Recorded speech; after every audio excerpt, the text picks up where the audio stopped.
Thanks for having me. My name is Bill Ottman. I'm the founder of Minds.com, which is a free, open source, and encrypted social networking platform that rewards users with digital currency, and it's powered through voting.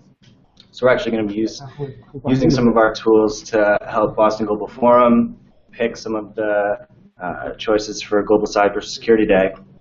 And really what we've created is a template and a model for businesses, governments, and individuals to use for their websites to maintain security.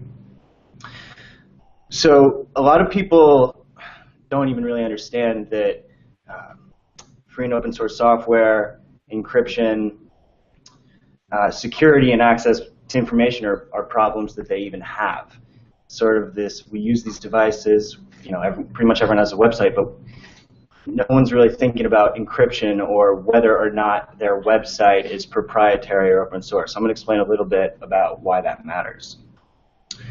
So the difference between free and open source software and proprietary software has to do with access to information. So with free software, you're able to use, modify, distribute, and improve upon the code that's powering your application. With proprietary software, the blueprints essentially of your website or app are kept secret. The best metaphor that I've come up with to make it a little bit more digestible is with food. So what we're seeing in the global food landscape is this split between conventional food and organic food, and there's a big push to label food so that people understand what they're consuming. So the same applies for free and open source software. If you use a license with the application that is free and open source, then you're able to understand what that application is doing to you. And with free and open source software, it's more peer-reviewed. So the global community can inspect it, understand how it works, and make a judgment as a community as to whether or not it's worth using. So in terms of encryption, if you look at the top 100 websites in the world, actually only 3 are free and open source. Those are Wikipedia, Reddit, and WordPress.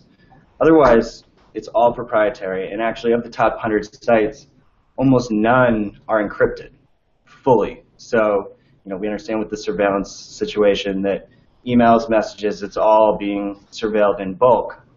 Now, surveillance is obviously necessary in some senses, but we don't really have a system that is intelligent enough to selectively choose through warrants which is actually necessary to surveil. So some recommendations for encryption. The Electronic Frontier Foundation has started a campaign called HTTPS Everywhere. A lot of people don't know what HTTPS is. When you go to a website, sometimes you'll see HTTP, sometimes you'll see HTTPS. If you don't have HTTPS, you're much more vulnerable to hacking. So HTTPS is super necessary. Recently, both the UN and MIT have come out with reports stating that encryption is crucial to everybody's security. So this question of whether we should be compromising our encryption in order to be more secure,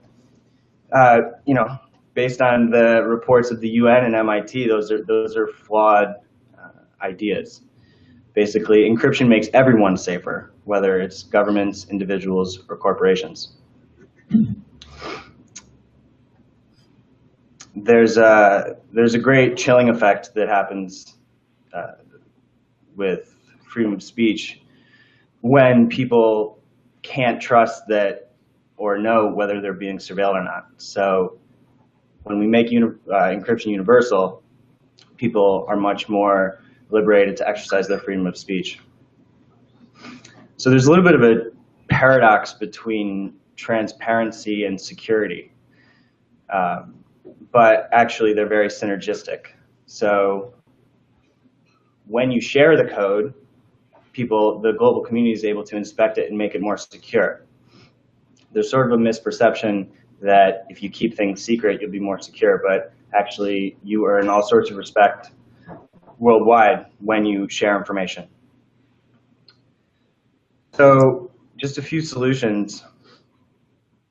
Making it easy to be secure is super important. A lot of people don't care enough to learn about how to encrypt themselves. So that's a lot of what we're doing with Minds, is making it feel like any other social network, but you know that your data is being encrypted, kept safe, and you know that everything you type isn't being logged. And when you send a message, it feels just like any other easy application, but it's encrypted. Also, standards for data sharing. I mean, in the cloud, we sort of use the cloud and don't pay much attention to what that actually means. So when software is free and open source, that means that you have the ability to run it on your own server. Now, not everybody's going to do that, but just the fact that you have the ability to do it is a big step in the right direction. A lot of governments are switching to GNU Linux, which is the free operating system that no one really knows about, that powers about 70% of the world's financial infrastructure. So governments switching to Linux and free and open source software enables, and one conversation that Jeremy and I were having is sort of automating systems so that warrants can be requested much faster, so that if someone is shown to be a threat, then they're not just going to surveil everyone, but we can build a system that makes it faster to achieve those warrants, rather than just forcing everyone to be surveilled.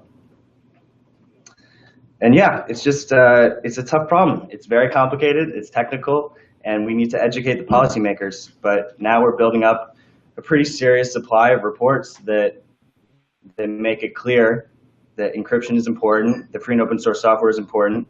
So if we can have the policymakers understand this, they're most likely not even going to fully understand it, but there comes a point where they're going to have to just take the word of the experts and without these published.